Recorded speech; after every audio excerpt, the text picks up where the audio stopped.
थेट जाऊ दे या आझाद मैदान या ठिकाणी ज्या ठिकाणी मनोज जरांगेंचं आंदोलन सुरू आहे आणि आता त्या ठिकाणी पवार गटाचे प्रदेशाध्यक्ष शशिकांत शिंदे पोहोचलेत। देणार आहेत का? ते देणार आहेत का? मी काय म्हणालो, ओबीसीचा कोटा वाढवून आरक्षण देऊ शकतो असं माझं मत आहे। ते टिकायचं असेल तर केंद्राने ताबडतोब तसा कायदा केला पाहिजे। प्रक्रियेसाठी वेळ लागणार असं तुम्ही म्हणता, याचं आश्वासन सरकारने देऊन द्या ना। सरकार काय म्हणताय की ओबीसीतून मला घटनेच्या दुरुस्तीमधून घेता येत नाही। त्यांचं म्हणणं आहे की घटना दुरुस्ती करा आणि ओबीसीतून देण्याचा निर्णय घ्या।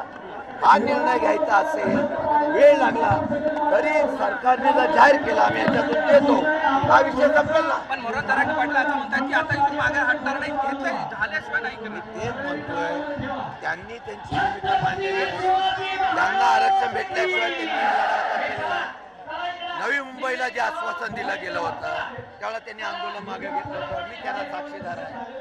आता 2-3 महिन्याच्या कालावधीमध्ये या बाबतीमध्ये कुठलीही हालचाल झाली नाही ना। हैदराबाद गॅजेटचे झाले, ज्या लोकांची कुणबी दाखले निघाले त्या लोकांना सुद्धा अजूनपर्यंत त्या ठिकाणचा लाभ मिळाला नाही। एवढंच नव्हे तर 2 महिन्यापासून मी आंदोलन करणार हे सांगून सुद्धा सरकारने त्याच्यावर हालचाल केली नाही। आमचा आक्षेप येत आहे, सरकारने तो वेळ काढूपणा केला नसता तर मुंबई थांबली नसती। जाणीवपूर्वक सरकार करतंय का?